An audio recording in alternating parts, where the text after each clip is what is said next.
Anda jangan berbuat seperti itu.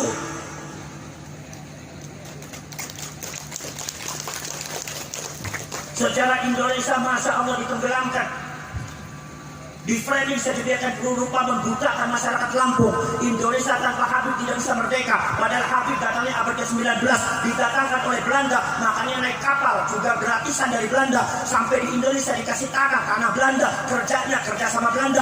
Di dalam sejarah mereka selalu membelok kepada Belanda, selalu membela Belanda. Kenapa? Karena yang memberi kehidupan adalah Belanda. Maklum, tapi ente juga harus tahu diri. Jangan sudah memframing, ini tanah orang Lampung, ini tanah Sumatera, ini tanah leluhur kita. Jangan di framing tanahnya ente, ini datang abad 19. Saudara-saudara sekalian, sampai ada yang mengatakan bahwasanya kalau semua tidak ada Habib, orang Indonesia tidak kenal agama, tidak kenal Islam, tidak kenal Allah. Ini orang semacam ini ada kadzab, pembohong besar, orang yang suka ngejabus. Jangan dipercaya. Sebelum Habaib datang, Indonesia sudah punya peradaban Islam lebih maju daripada negaranya Habib, yaitu Yaman. Punya Majapahit Islam, punya Mataram Islam, Kesultanan Demak Islam, Kesultanan Cirebon Islam, Kesultanan Banten Islam, Kesultanan Lampung Islam. Sultan Raden Intan ini, saudara-saudara sekalian, masih cucunya Ratu Darah Putih. Mbak Ratu Darah Putih itu adalah garwanya Sunan Gunung Jati, keluarga daripada Ratu Darah Putih yang ada di Lampung. Itu masih nisan saya. Maksud disana dulu. Sebab sejak abad ke-9, abad ke-13, sebelum Habib datang di Indonesia, Indonesia sudah punya peradaban dan kebesaran atas nama Islam. Jadi kalau ada oknum Habib yang mengatakan tanpa Habib Indonesia tidak akan kenal agama Islam, tidak kenal Allah, tidak kenal Rasulullah, ini adalah oknum Habib yang membodohi masyarakat Lampung. Jangan percaya, karena Anda akan semakin bodoh nanti. Kami adalah Laskar Sabilillah, pecinta Wali Songo dan para anbiya, pewaris peradaban Islam di Nusantara hingga berkibar bangsa Indonesia.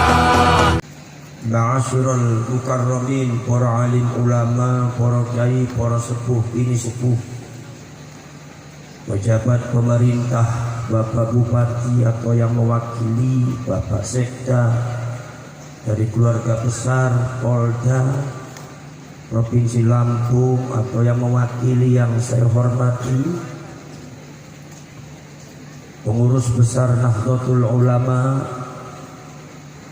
dan para pengurus Nahdlatul Ulama, Pakar Nusa, Banser, wabil khusus anggota PWI Laskar Sabilillah Provinsi Lampung,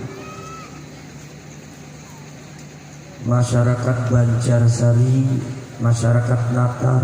Alhamdulillah kita semua berkumpul berkat rahmat Allah Subhanahu wa taala dalam acara yang penuh dengan makna ini. Mudah-mudahan kita semua diberkati oleh Allah Subhanahu wa taala rahmah inayah ma'unah minad dunya ilal akhirah. Allahumma amin ya rabbal alamin. Salawat dan salam marilah kita sampaikan kepada baginda agung Nabi besar Muhammad sallallahu alaihi wasallam. Mudah-mudahan kita semua termasuk orang-orang yang akan mendapatkan syafaat beliau di hari akhirat nanti. Allahumma amin ya rabbal. Saudara-saudara sekalian, Gusti Allah itu ngajari agama yang disebut agama yang hak. Agama Islam itu agama yang hak, karena agama Islam itu turun dari Allah Subhanahu wa ta'ala. Allahnya disebut juga Tuhan Pangeran yang hak. Maka Al-Quran sebagai pedoman agama diturunkan oleh Allah adalah Kitabullahil Haq, kitabnya Allah yang hak. Kemudian kanjeng Nabinya disebut An-Nabiyul Haq, Nabi yang hak. Ajarannya juga disebut ajaran yang hak. Al-Haq, Al-Imam Abul Husain Ahmad bin Faris Az-Zahrawi, seorang ulama besar abad ketiga Hijriah, memiliki kitab Maqayisul Lughah, barometer kefasihan bahasa Arab. Itu sampai 48 jilid. Makanya disimpulkan, diringkas oleh muridnya menjadi 4 jilid, namanya kitab Mu'jamul Maqayis.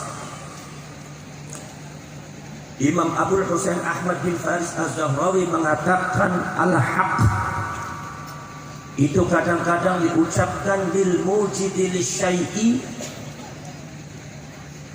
diucapkan untuk Allah yang mewujudkan segala sesuatu, bisababi ma taqtadihil hikmah, dengan satu sebab keberadaan Allah Subhanahu wa ta'ala bisa dipelajari dengan hikmah yang telah diturunkan oleh Allah. Hikmah yang diturunkan oleh Allah, keberadaan Allah ini bisa dipelajari dengan satu rangkaian daripada fenomena alam, kejadian daripada kejadian di dunia, siklus alam, sejarah perjalanan hidup manusia, termasuk juga tertib di dalam khalqis samawati wal ard, tertib runtutan fenomena-fenomena, runtutan siklus kejadian langit dan bumi. Itu semuanya saudara-saudara sekalian, itu bisa menunjukkan adanya Allah, bisa menunjukkan adanya Allah, di mana keberadaan Allah tidak bisa dibantah dengan logika manusia, di mana keberadaan Allah tidak bisa dibantah dengan akal manusia, di mana keberadaan Allah tidak bisa dibantah dengan ilmu dan teknologi manusia. Semakin akal dipakai oleh umat manusia, semakin akan menemukan Allah. Semakin ilmu maju, teknologi semakin maju, maka manusia akan semakin mudah untuk menemukan Allah. Maka kita sebagai umat Islam, adanya teknologi maju diturunkan dari Allah Subhanahu wa ta'ala dalam rangka mencerdaskan manusia untuk mengenal siapa Tuhan yang sebenarnya. Makanya Allah disebutnya Al-Haq. Keberadaan Allah tidak bisa dibantah dengan logika, akal manusia dan teknologi manusia. Karena akal, logika, teknologi adalah dari Allah Subhanahu wa ta'ala. Makanya kita jangan suka membantah yang hak, jangan suka membantah ilmu, sesuatu yang bil ilmi dengan ilmu jangan dibantah. Membantah ilmu, membantah Allah. Apa sebabnya? Sebab ilmu itu salah satu sifat daripada Allah. Wujud kita baqa mukhalafatul lil hawadith qiyamuhu binafsihi wahdaniyat qudrat iradat ilmu hayat. Membantah ilmu itu membantah Allah. Kalian tidak akan menang sehebat apapun kalian, sekuat apapun kalian, sepintar sealim apapun kalian, sekaya apapun kalian. Bagaimana rekayasa kalian yang sangat canggih dibuat semua di framing semuanya, dibolokkan semuanya, tapi Allah Maha Hak, memiliki ilmu yang sangat luar biasa. Menghadapi atau menentang ilmu adalah sama dengan menentang Allah, tidak akan menang. Agama Islam disebutnya agama Al-Haq. Apa sebabnya? Kebenaran agama Islam itu tidak bertentangan dengan logika dan akal. Kebenaran agama Islam itu bisa dibuktikan dengan logika dan akal manusia. Tidak akan bisa dibantah dengan logika dan akal manusia. Semakin logika dan akal manusia semakin maju, teknologinya semakin maju dan berkembang, di situ akan terbukti bahwa agama Allah, yaitu agama Islam, adalah agama yang benar. Jadi Allah ini akan membuktikan agamanya sendiri bahwa agama itu benar. Saudara-saudara sekalian, Kanjeng Nabi Muhammad disebutnya Rasul yang hak. Itu artinya keberadaan baginda Rasulullah SAW itu tidak bisa dibantah dengan logika dan akal. Nubuat dan risalahnya risalahnya baginda Rasul tidak bisa dibantah dengan akal. Walaupun orang Yahudi menutup-nutupinya, walaupun ayat-ayat yang ada di Injil, ada di Taurat, dibuangnya, ditutupnya, di framing seperti ini, sampai muncul agama baru yang tidak sesuai dengan agama yang dibentuk oleh Nabi Ibrahim, tidak sesuai dengan agama yang dibawa oleh Nabi Musa, Nabi Isa. Di framingnya mau Nabi Muhammad dihilangkannya, satu rekayasa keberagamaan dan peradaban spiritual luar biasa. Tapi Allah Maha Hak, tetap keberadaan dan nubuatnya Nabi Muhammad tidak bisa dibantah dengan logika dan akal manusia. Sekali-kali Allah akan memunculkan siapa yang batal, siapa yang hak. Makanya jangan membantah hak. Orang Yahudi membantah hak tidak akan menang. Sekarang orang Eropa kebangkitan Islam sudah ada, orang Amerika sudah ada. Kenapa? Fasilitas untuk mempelajari mana agama yang benar sudah ada. Manuskrip bisa diakses seluruh dunia. Fakta-fakta sejarah sudah bisa diakses oleh kita semua. Maka terbukti mana yang hak, mana yang benar. Ini yang disebut dengan bisa tadi hikmah yang dijadikan oleh Allah. Runtutan sejarah sampai hari kiamat, manusia akan semakin membuktikan kebenaran Allah, kebenaran Al-Quran, dan kebenaran akan adanya risalah dan nubuatnya Nabi Muhammad SAW. Yang hak tidak bisa dibantah, karena yang hak ini akan dibuktikan kebenarannya oleh Allah, dan yang hak ini akan dibela oleh Allah.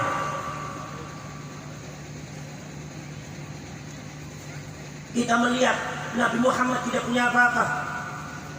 Pada waktu berjuang nggak punya apa-apa. Kenapa? Karena Nabi Muhammad itu bukan pemimpin yang menghambur-hamburkan kekayaan, bukan pemimpin yang suka menjual agama demi dunia, bukan orang yang memarak orang untuk atas nama agama, meminta orang secara paksa atas nama surga dan neraka. Tidak. Doanya Kanjeng Nabi Muhammad yang tidak pernah diucapkan oleh masyarakat Lampung. Doa apa? Doa nyuwun dados yang melarat. Itu orang pernah diucapkan larang sampean. Saya tanya, kiai-kiai Lampung Tengah kira-kira ada tidak, berani tidak berdoa kepada Allah minta melarat, minta miskin, minta melarat? Berani apa tidak? Pasti nggak akan berani. Makanya nggak ada kiai yang berdoa dengan doanya Rasulullah minta melarat, nggak ada. Rasulullah tegas, Allahumma ahlini miskina wa amitni miskina wahsyurni fi zumratil masakin. Masuk surga sangat mudah bagi orang miskin ya Rasulullah. Jadikan aku orang miskin saja, hidupkan aku dengan orang miskin, jadi orang miskin. Mati karena aku jadi orang miskin, kumpul karena aku bersama golongan orang-orang miskin. Karena orang miskin, orang fakir itu banyak masuk surga gampang. Sing suki-suki sing kadang-kadang rada mumet ki angel. Kadang-kadang nek wong wis sugih duit-duit sing maune alim dadi petakilan, sing maune bodoh dadi ngerasa paling pinter selampung tengah. Kiai diremehkan gara-gara sugih. Ngaji ora pernah kiai disalah-salah, margi nopo, margi mobile ana 10. Ngaji ora pernah iki bisa merusak mental. Ngaji Nabi ora kaya kowe ta. Artinya apa? Tapi Kanjeng Nabi melawan pembelokan sejarah spiritual, pembelokan agama Allah yang ada di sekitar Quraisy, di sekitar Arab, mengalami satu resiko yang sangat besar. Pada akhirnya Allah membela Nabi Muhammad dan agama Islam tersebar di seluruh dunia menjadi agama yang insya Allah akan paling besar di dunia ini. Padahal Kanjeng Nabi tidak punya apa-apa. Kenapa sebabnya? Sebab Rasulullah membela yang hak. Jadi kalau Anda membela yang hak, jangan khawatir, pasti dibela oleh Allah dan pasti dimenangkan. Saudara-saudara sekalian, Nabi Musa itu nggak punya apa-apa. Nabi Harun itu orang yang miskin. Yang diamat oleh Nabi Harun dan Nabi Musa siapa? Fir'aun. Ya Musa idhab ila Fir'aun innahu tagha faqul hal laka ila an tazakka wa ahdiyaka ila rabbika fatakhsha. Kamu datang Musa kepada Fir'aun, katakan apa kamu mau kembali kepada Tuhanmu? Apa kamu mau kembali menyucikan diri di depan Tuhanmu sehingga kamu takut kepada Tuhanmu? Walaupun akhirnya Fir'aun tidak nurut, mengancam-ngancam Nabi Musa, memperkosa Nabi Musa, mengusir Nabi Musa, mengerahkan pasukannya untuk membunuh Nabi Musa, tapi tidak berhasil dalam sejarah. Kenapa? Sebab Nabi Musa memberikan yang hak. Fir'aun sesugih apapun, sekaya apapun akan ditumbangkan oleh Allah melawan Nabi Musa yang sangat miskin, sangat fakir, tapi karena membela yang hak. Hak ini adalah dibela oleh Allah Subhanahu wa taala. Saudara-saudara sekalian, ini bicara hak. Maka saudara-saudara sekalian, fakta yang hak ini, ajaran hak. Maka masyarakat Lampung ini harus diberikan satu kenyataan sejarah yang hak, ajaran yang hak, runtutan nasab yang hak, yang benar bagaimana. Sementara ini yang hak ini banyak ditutupi.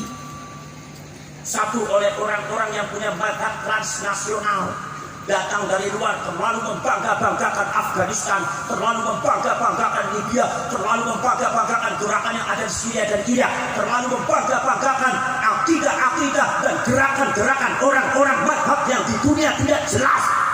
Tapi justru manhaj ideologi daripada agama Islam yang ditanamkan oleh para leluhur yang bisa menyatukan dari Sabang sampai Merauke ribuan pulau, ratusan bahasa, ribuan suku, ternyata diabaikan, sudah ditutup oleh framing-framing keislaman yang tidak jelas. Termasuk saudara-saudara sekalian, nomor 2-nya ada yang menutup itu sejarah Indonesia adalah Kang Ba'andi yang disebut oleh kalian semua habaib. Saya katakan seperti ini, saya bicara yang hak, bukan berarti saya benci sama Habib, tidak. Kalau seumpama Habib tidak mau dinilai oleh orang Indonesia seperti itu, Anda jangan berbuat seperti itu.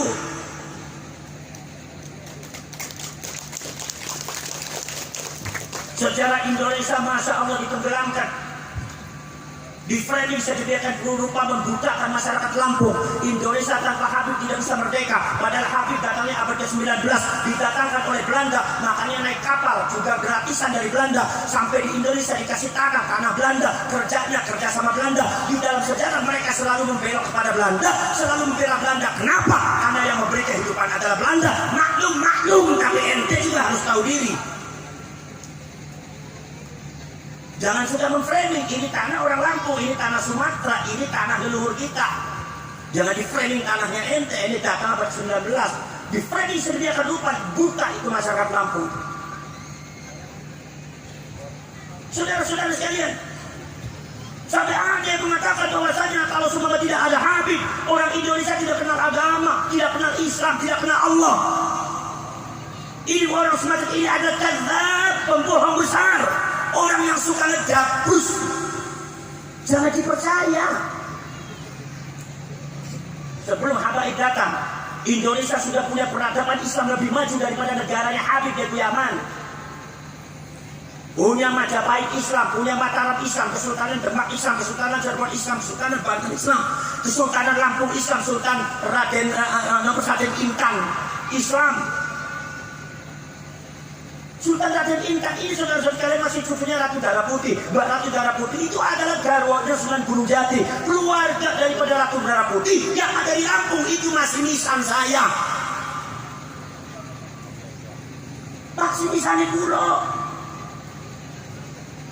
Saudara-saudara sekalian, Indonesia sudah punya Karnate Islam, Sultan Babulo Islam. Indonesia sudah punya Sultan Bone Islam. Indonesia sudah punya Samudra Pasai Islam. Indonesia sudah punya sultan-sultan yang menyebar yang ada di Maluku Islam. Semuanya Islam. Sebab sejak abad ke-9, abad ke-13 sebelum Habib datang di Indonesia, Indonesia sudah punya peradaban dan kebesaran atas nama Islam. Jadi kalau ada oknum Habib yang mengatakan tanpa Habib Indonesia tidak akan kenal agama Islam, tidak kenal Allah, tidak kenal Rasulullah, ini adalah oknum Habib yang membodohi masyarakat Lampung. Jangan percaya, karena Anda akan semakin bodoh nanti.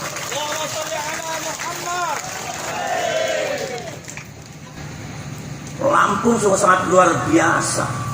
Indonesia itu sangat luar biasa.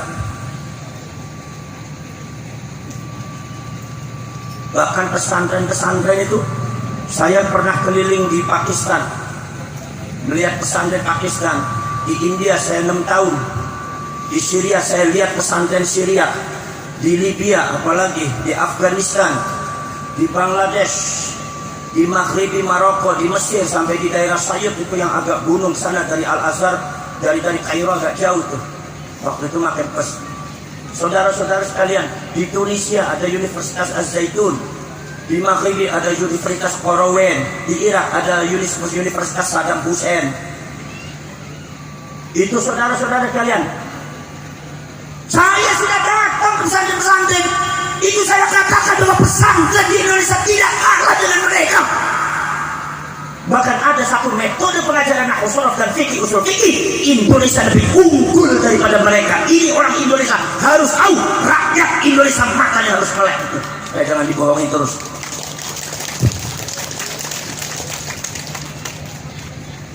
Makanya saya kadang-kadang agak sedikit marah kalau semua ada mengatakan, wah itu namanya pesantren Indonesia, itu pesantren kampung. Kampung dari mana?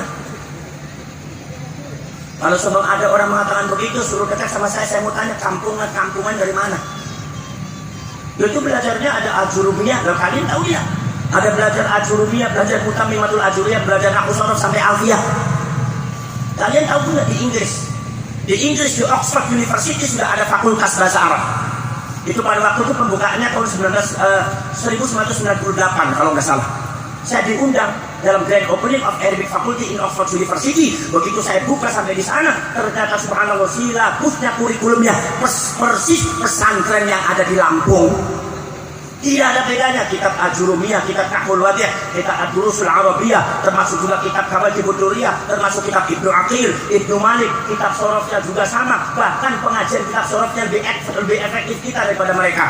Bahkan S3-nya di sana, tingkat doktornya, PhD-nya, tingkat doktornya, S3-nya adalah tingkatannya adalah Imam Ibnu Aqil dengan Imam Ibnu Malik. Itu pun Nazam Ibnu Maliknya tidak dihafalkan.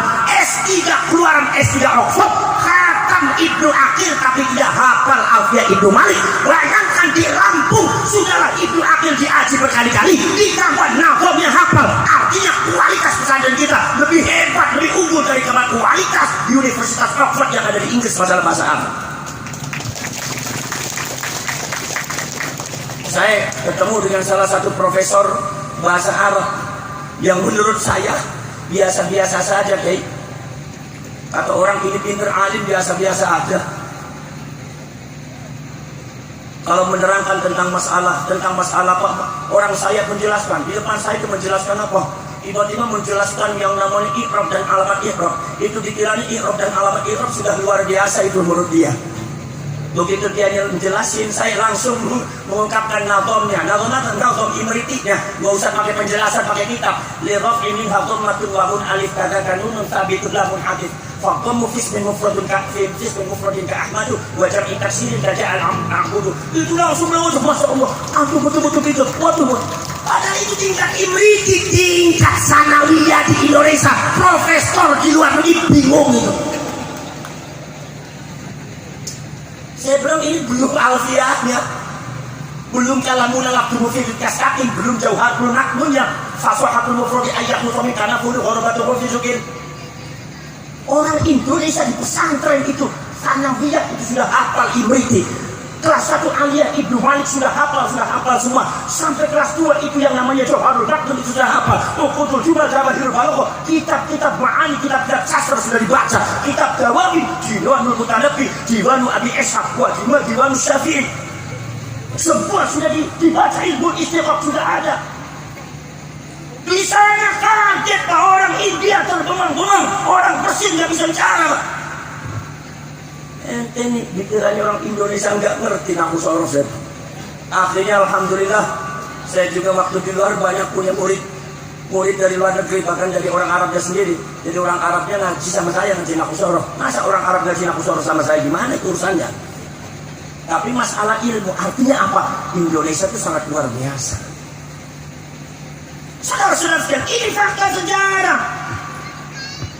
Saudara-saudara sekalian, apalagi sekarang saudara-saudara diusut masalah yang berkaitan dengan ba'ali habaib. Fakta sejarah, data-data sejarah, fakta ilmu dan teknologi yang tidak bisa dibantah dengan logika, yang tidak bisa dibantah dengan akal manusia, yang tidak bisa dibantah dengan ilmu dan teknologi manusia, bahwa mereka semua bukan cucunya Rasulullah. Kalau kalian mengatakan Habib cucunya Rasulullah, dosa besar kalian. Apa sebabnya? Kata Rasulullah, man idda'a ila ghairi abihi fal jannatu haramun alaih. Barang siapa yang mengaku-ngaku yang bukan bapaknya, maka surga haram bagi dia. Orang yang mengaku bukan bapaknya, saya ini adalah anaknya Gus Dur, padahal bukan anaknya Gus Dur, maka surga haram bagi dia. Itu kata Rasulullah. Itu kepada Gus Dur, apalagi kepada Rasulullah. Maka disana orang-orang yang masih terframing, dibodohi dengan mengatakan cucunya Rasulullah, mereka akan diharamkan masuk surga oleh Rasulullah. Karena sampai detik ini belum terbukti dan tidak terbukti bahwa habaib itu cucunya Rasulullah.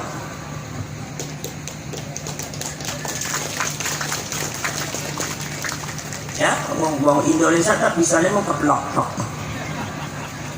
Baru keblok yang ramai apa-apa. Kita diskusi dijaluki duit marang Habibnya, dipaksa-paksa ya terima bae. Nanti toko mobilnya tidak kabur, nanti ada ratusan juta yang menang bae. Tadi sampai mau mampu mau keblok-blok mampu sampai. Selainnya keplok orang mampu, harus keplok dari sini banter orang mampu itu wes. Mungkin apa badan? Dasmu. Orang selek orang seterusnya bang. Saya mau cerita. Ini proses tes DNA itu sudah terbukti, baik dari luar negeri yang ada di Mesir, yang ada di Hijaz Madinah, yang ada di Syria, yang ada di Pakistan, termasuk yang ada di Yamannya sendiri. Mereka sudah menyatakan Ba'alwi Habaib itu bukan cucunya Rasulullah. Di Timur Tengah, di Mesir, di Irak sudah selesai dari dulu. Yang namanya Habaib Ba'alwi bukan cucunya Rasulullah. Di Indonesia sudah selesai. Makanya orang Arab bingung kenapa di Indonesia ribut, di sini mau udah selesai. Kata saya orang Indonesia orangnya wangkot-wangkot, rewel-rewel gitu. Mau bisa keplok baik petakilannya luar biasa, paling bisa keplok tok. Sudah selesai, kenapa dipermasalahkan? Ya orang Indonesia keadaan seperti itu, mau diperbudak oleh orang lain, mau direndahkan oleh orang lain, mau jadi budaknya orang lain, mau jadi comotnya orang lain. Sejarah leluhurnya dibelok-belokkan, dikabul-kabulkan demi untuk mencintai Ba'al dan Habaib. Akhirnya kalian semakin dalam dalam kesesatan. Habaib Ba'alwi bukan cucunya Rasulullah karena DNA-nya tidak sama. Kalau kalian tidak mau percaya sama hasil tes DNA uji laboratorium, kalian tidak usah percaya sama golongan darah kalian. Kalian kalau mau berangkat haji mesti dites darah, ada O, ada A, ada B. Kalau seumpama penyakitnya lambung, kamu darahnya apa? Darah O. Darahnya O, untuk darah O obat lambungnya ini. Kalau untuk darah A dan AB obat lambungnya ini, untuk AB obat lambung ini. Nggak boleh salah. Kalau kita sebagai darah O minum obat lambungnya orang yang darah A bisa iritasi, kontraproduktif akhirnya. Akhirnya kita bisa pingsan. Kenapa? Sebab darahnya tidak sama, kontradiksi. Maka dari itu darah O ini adalah teknologi yang real yang tidak bisa dibantah dengan logika dan akal manusia, termasuk tes DNA. Yang namanya orang itu kalau periksa darah 2 jam sudah kena, tapi tes DNA tidak cukup 10 hari, 15 hari, ada yang sampai 1 bulan baru jelas. Itu artinya tes DNA lebih teliti, lebih detail daripada sekedar tes darah. Ini adalah teknologi yang tidak bisa dibantah dengan akal manusia, tidak bisa dibantah dengan logika manusia, tidak bisa dibantah dengan ilmu manusia kecuali orang-orang bodoh. Kalau kalian tidak mau menerima teknologi, nggak usah pakai motor, nggak usah pakai mesin, atau nggak pakai mobil. Kalian mau jalan-jalan ke Jakarta pakai kuda aja. Kalian tidak usah pakai HP, wis mangko ulek-ulek menelpon sampean remak-remak kuping. Mungkin apa betul? Jadi saudara-saudara sekalian, saya mau cerita fakta yang ada tahun 1945. Sebetulnya imigran itu datangnya sejak tahun 1920. Apa? Imigran Yahudi datang ke Palestina. Ini dengerin nih. Tahun 1945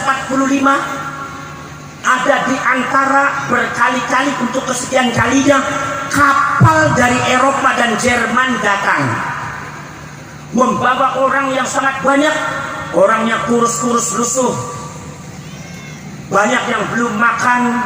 Begitu datang di pelabuhan namanya pelabuhan Haifa di Palestina, begitu turun mereka semua yang ada di kapal itu membentangkan spanduk. Apa tulisannya? Tulisannya adalah kami diusir oleh orang Eropa, kami dikejar dibunuh oleh orang Jerman. Wahai masyarakat Palestina, jangan pupuskan harapan kami untuk hidup di Palestina. Ternyata dilihat adalah orang-orang yang di Askenazi yang dibunuh di Eropa, yang diusir di Eropa, yang dibunuh oleh Nazi Jerman. Mereka pada pindah eksodas dari Eropa menuju ke Palestina, ribuan bahkan ratusan ribu orang Yahudi. Dengan membentangkan sebuah spanduk, mereka ingin hidup bersama di Palestina, jangan sampai diusir karena mereka sudah diusir di Eropa. Masyarakat Palestina pada waktu itu masih belum tahu bagaimana ceritanya. Apa ceritanya? Yahudi Askenazi. Kenapa? Maklum. Kenapa? Karena waktu itu teknologi belum sempurna. Karena waktu itu HP masih belum ada. Karena waktu itu internet masih belum ada. Komunikasi antar negara masih terbatas. Akhirnya karena masyarakat Palestina orangnya baik, orang Palestina orangnya baik, toleransinya sangat baik. Di dalam Palestina itu ada Masjidil Aqsa, tapi ada juga Haikal Sulaiman, ada juga di situs-situsnya orang Yahudi. Jadi orang Palestina sudah akrab dengan kehidupan Yahudi di situ pada waktu itu, sama-sama hidup bersama, bersejarah, di mana Masjidil Aqsa itu diakui oleh 3 negara besar, Islam, Yahudi, dan Nasrani. Dan itu nggak jadi masalah, aman. Begitu mereka datang dari Eropa, minta diterima, maka orang Palestina menyambutnya. Ini supaya kalian tahu awal dan asal usulnya. Begitu disambut, akhirnya ada yang diberi tanah. Monggo sampean tempat di rumah saya ini, diberikan tanah sampean bangun ini. Nanti pasirnya dari saya, ini buat ini dari saya. Akhirnya dibangunkan rumah pajak. Ratusan ribu orang pengungsi dari Eropa, yaitu Yahudi Askenazi, datang ke Palestina. Itu datangnya mulai tahun 1920, puncaknya tahun 1948. Mereka hidup bersama. Tapi tiba-tiba orang Palestina itu dapat peringatan dari orang Eropa. Apa kata orang Eropa? Wahai orang Palestina, kami mengusir mereka bukan tanpa alasan. Kami juga punya toleransi. Tapi kalian harus tahu bahwa mereka itu punya sifat yang tidak sama dengan kita. Mereka itu adalah pengennya mendominasi bangsa kami, pengen menginjak, mengubur sejarah kami. Mereka pengen menjadi tuan rumah di tanah kami.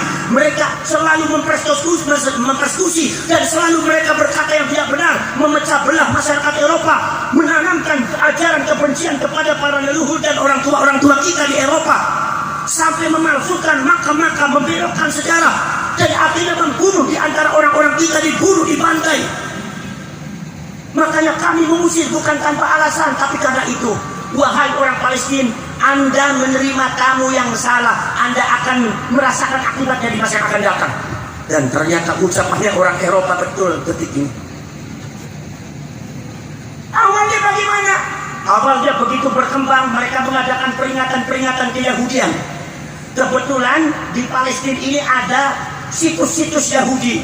Mereka besarkan sejarahnya, diagung-agungkan, sampai terjadi seolah-olah agama Allah adalah agama mereka, seolah-olah mereka adalah kekasih Allah, memframing beberapa orang-orang dan masyarakat Palestina yang itu jadi muridnya.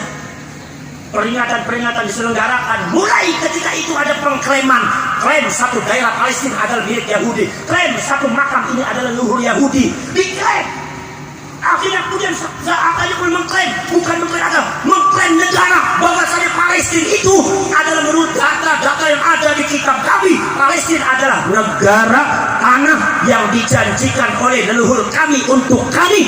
Berarti orang Palestina itu numpang, nggak boleh hidup. Ini adalah sebetulnya tanahnya orang Yahudi. Sejarahnya dibelokkan, makamnya dipalsukan, masyarakatnya di framing yang tidak benar. Begitu ada gejolak yang sangat luar biasa, sebentar lagi mau diusir lagi, maka mereka meredam pergerakannya. Kemudian mereka mengambil mata-mata Yahudi untuk mengendak-endak dari dalam membuka rahasia kekuatan Palestina. Sudah ada rencana untuk mencaplok Palestina itu sejak tahun 1947-an. Akhirnya mereka mencari mata-mata Zionis, mata-mata Yahudi mereka. Siapa yang diambil? Yang diambil adalah seorang yang bernama Syekh Fadil Abdullah, seorang Yahudi yang berasal dari Hadramaut, Yaman. Di Yaman, di Hadramaut itu banyak orang Yahudi yang mengaku cucunya Rasulullah. Syekh Fadil Abdullah kebetulan dia agamanya Islam, tapi genetikanya genetika Yahudi. Beliau apal Al-Quran, hadis-hadis juga apal, orang alim. Didatangkan oleh orang Zionis, oleh orang Yahudi ke Palestina dalam rangka apa? Dalam rangka secara diam-diam menjadi mata-mata Zionis dalam rangka program mencaplok tanah Palestina. Akhirnya Syekh Fadil Abdullah datang, kemudian didatangkan oleh orang Yahudi, oleh orang Zionis untuk datang ke Palestina. alasannya dakwah Islamiyah. Syekh Fadil akhirnya mengembangkan, punya murid tambah banyak, sampai beliau menjadi gurunya orang Palestina, sampai kemudian beliau dianggap menjadi ulama besar. Beliau dianggap sebagai mujahidin fi sabilillah. Beliau dianggapnya waliullah, kekasih Allah. Kalau melihat langit kelihatan arsy, kelihatan Lauh Mahfuz. Beliau itu adalah pemegang kunci surganya Allah. Didoktrin semacam itu oleh orang Yahudi. Syekh Fadil adalah orang yang sangat besar dan istimewa. Masyarakat Palestina buka semua akhirnya koridor. Sementara mereka di belakang merayap semakin pasti. Akhirnya saudara-saudara sekalian, sampai Syekh Fadil Abdullah itu diangkat oleh orang Palestina jadi imam besar Masjidil Aqsa. Bayangkan, muhibbinya ribuan. Begitu salah satu tingkah polanya agak dicurigai oleh militer dan intelijen Mesir bahwa Syekh Fadil itu adalah mata-mata Zionis. Syekh Fadil pintar menutup semuanya, dibuang semuanya. Syekh Fadil kembali kepada pesantren seolah-olah dia jadi orang adalah ulama besar Palestina. Kalau ceramah bicaranya nasionalisme, mari kita bela Palestina. Itu yang namanya orang Yahudi kita usir, musuh Allah kita usir, kita doakan mujahidin fi sabilillah. Begitu ceramahnya sangat luar biasa, memukau, mensihir masyarakat Mesir dari barat sampai ke timur, dari utara sampai selatan, tersihir sehingga mereka buta, tidak mengerti kalau seorang Syekh Fadil Abdullah adalah orang yang paling berbahaya di Palestina dan satu-satunya orang yang paling berjasa dalam menjatuhkan Palestina sampai membuat masyarakat Palestina menderita sampai detik ini. Subhanallah, begitu difahami seperti itu, tertutuplah itu fitnah itu, tertutuplah itu. Akhirnya Syekh Fadil mendekati militer Mesir, mendekati militer Palestina, kepolisian Mesir, kepolisian Palestina. Malah pada tahap selanjutnya Syekh Fadil Abdullah dianggap jadi guru besarnya militer Mesir, guru besarnya polisi Mesir, guru besarnya militer Palestina, dan termasuk juga guru besarnya polisi Palestina. Sampai tingkat militer, polisinya, pemerintahnya tidak ngeh kalau beliau itu mata-mata Yahudi. Dari tahun 48 dari tahun 46, saudara-saudara sekalian, masuk ke Palestina sampai tahun 84, lebih dari 42 tahun Syekh Fadil Abdullah menyamar jadi ulama kiai yang ada di Palestina sampai Palestina jatuh di tangan Yahudi, menderita sampai detik ini. 42 tahun jadi mata-mata Yahudi nggak ketahuan. Jadi kalau atas nama agama ini adalah bisa membutakan orang. Hati-hati kalau ada seseorang yang memframing, ada orang-orang yang ingin mendoktrin kalian atas nama agama, kalian bisa buta. Kalian harus banyak bergaul dengan para ulama, para kiai. Saudara-saudara sekalian, akhirnya kemudian apa? Kemudian rahasia Palestina itu, kekuatan Palestina akhirnya dibongkar semua, diberikan kepada Zionis Israel. Akhirnya Israel itu dari dalam sudah mulai menguasai ekonomi, sudah mulai lahan-lahan ekonomi, termasuk pertahanan, termasuk biologi, termasuk politik, sudah dikuasai semua. Pada akhirnya Syekh Fadil Abdullah ketahuan dijebak oleh orang intelijen Palestina. Ternyata beliau adalah mata-mata Zionis. Begitu diumumkan oleh Palestina, masyarakat Palestina dan Mesir, oleh militer dan intelijen Mesir dan Palestina, bahwa Syekh Fadil Abdullah itu adalah mata-mata Yahudi yang berbahaya bagi kalian. Itu muhibbinya marah semua, perang di situ. Akhirnya sedikit demi sedikit diberikan pencerahan, bukti-bukti nyatanya ditunjukkan oleh pemerintah Palestina, bukti-bukti nyatanya ditunjukkan oleh para intelijen Mesir. Masyarakat semakin tercerahkan. Akhirnya Syekh Fadil Abdullah ditangkap, akhirnya kemudian diusul dihukum gantung mati. Tapi Palestina sudah terlambat, rahasianya sudah terbongkar. Pos-pos yang penting dan strategis, ekonomi, militer, kepolisian, sampai pos-pos yang sangat penting termasuk sosial keagamaan sudah dikuasai oleh orang-orang Zionis, dan pada gilirannya bekerja sama dengan Inggris, bersihkan sama Amerika, akhirnya mencaplok Palestina. Masyarakatnya diusir, dan pada akhirnya sampai detik ini orang Palestina hidupnya menderita. Ini fakta sejarah yang tidak bisa dibantah dengan akal dan logika, tidak bisa dibantah dengan ilmu. Makanya kita harus hati-hati, saudara-saudara sekalian. Lah, Apa yang terjadi di Palestina tahun 46-48 itu persis terjadi di Indonesia, di Lampung. Klaim sejarah sudah dilakukan oleh oknum Ba'alwi, klaim makam sudah dilakukan oleh oknum Ba'alwi, ribuan makam atas nama Ba'alwi. Ada makam ini Habib ini bin Yahya, Habib ini bin As-Sedaf, Habib ini bin Al-Munawwar. Seantero Indonesia dari mulai Jawa sampai Kalimantan Sumatera, itu makamnya leluhur Indonesia dihabibkan semua. Itu omong kosong kalau tidak ada tujuan, omong kosong. Apalagi genetika mereka sama dengan Zionis, apa? Yaitu genetika Yahudi Askenazi, genetikanya sama, modus operandinya sama. Kalau kita traitor, jangan-jangan di masa yang akan datang anak cucu kita akan seperti nasibnya sama dengan Palestina. Na'udzubillah min dzalik. Maka sekarang kita bangkitkan melalui perjuangan Wali Songo Indonesia dan Laskar Sabilullah, bangkitkan masyarakat Indonesia, melekatkan masyarakat Indonesia, bangunkan masyarakat Indonesia dari tidurnya yang sangat lama, lebih daripada ratusan tahun, dibuai, didoktrin dengan doktrin yang tidak benar. Maka Laskar Sabilullah harus tampil sebagai pahlawan untuk menyelamatkan bangsa Indonesia. Jangan sampai anak cucu kita bernasib sama dengan Palestina. Na'udzubillah min. Jadi sekarang nanti kita kerjasama dengan apa? Kita kerjasama dengan Densus 88, kita kerjasama dengan pemerintah, kita kerjasama dengan Pak Dandim dan Panglima TNI, kita kerjasama dengan pemerintah, kita kerjasama nanti dengan staf-staf kepresiden atau presiden, dengan pemerintah pusat, kita kerjasama dengan kepolisian, kita kerjasama dengan BIN, kita kerjasama dengan yang lainnya, seluruh komponen yang ada di Indonesia. Kita tidak bisa bekerja sendiri, kita tidak bisa menjadi pahlawan sendiri, tapi kita harus mengaitkan seluruh komponen kekuatan rakyat Indonesia untuk menghentikan doktrin-doktrin yang tidak benar yang dilakukan oleh orang-orang Wahabi, yang dilakukan oleh orang-orang Ba'ali. Segera harus dihentikan karena ini berbahaya bagi bangsa Indonesia. Siap nama betul. Bismillahirrahmanirrahim. Alhamdulillahirabbil alamin. Hamdan syakirin, hamdan na'imin, hamdan yuwafi ni'amahu wa yukafi mazidah. Rabbana wa lakal hamdu kama yanbaghi li jalali wajhikal karim wa 'azimi sultanik. Allahumma salli salatan kamilah wa sallim salaman tamman ala sayyidina Muhammadin alladhi tanhallu bil 'uqad wa tanfariju bil qurab wa tuqda bihi al hawaij wa tunalu bihi al raghaib wa husnul khawatim yastaqal ghamam wajhil karim ala alihi wa sahbihi fi kulli lamhatin wa nafasin bi'adadi kulli ma'lumin lak. Allahumma arina al haqqa haqqan warzuqna ittiba'ah wa arina al batila batilan warzuqna istinabah. Allahumma inna nas'aluka ridhaka wal jannah wa na'udzu bika min sakhatika wan nar wa na'udzu bika min sakhatika wan nar wa na'udzu bika min sakhatika wan nar. Allahumma ahsin 'aqibatana fil umuri kulliha wa ajirna min khizyi dunya wa 'adzabil akhirah. Allahumma la tusallit 'alaina bi dhunubina man la yakhafuka wa la yarhamuna.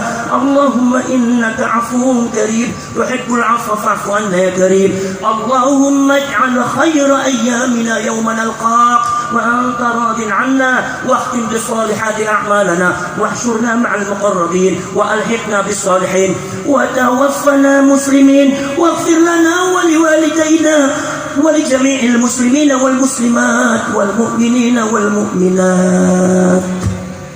ربنا آتنا في الدنيا حسنة وفي الآخرة حسنة وقنا عذاب النار وأدخلنا الجنة مع الأبرار يا عزيز يا غفار يا رب العالمين. وصلى الله على سيدنا محمد النبي الأمي وعلى آله وصحبه وبارك وسلم. هذا دعانا كما أمرتنا فاستجب دعانا كما وعدتنا إنك لا تخلف الميعاد. سبحان ربك رب العزة عما يصفون وسلام على المرسلين والحمد لله رب العالمين. الفاتحة.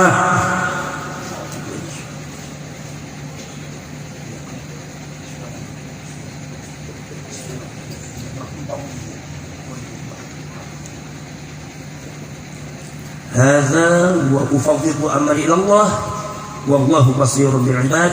Saya atas nama pengurus pusat Laskar Sabilullah Perjuangan Wali Songo Indonesia Laskar Sabilullah kepada pemerintah, anggota dari Kapolda, dari Kabupaten, Pak Bupati atau Pak Sekda dan yang lainnya, saya mengucapkan banyak terima kasih atas kehadiran dan kepedulian panjenengan semua. Nanti kita bersama-sama kita menyelamatkan bangsa Indonesia, bersama berjuang dengan rakyat Indonesia. Karena ternyata penjajahan ini masih belum berakhir. Kita semua harus berjuang lagi. Siap apa tidak? Siap apa tidak? Siap apa tidak? Assalamualaikum warahmatullahi wabarakatuh. Kami adalah Laskar Sabilillah, pecinta Wali Songo dan para anbiya, pewaris peradaban Islam di Nusantara hingga berkibar bangsa Indonesia.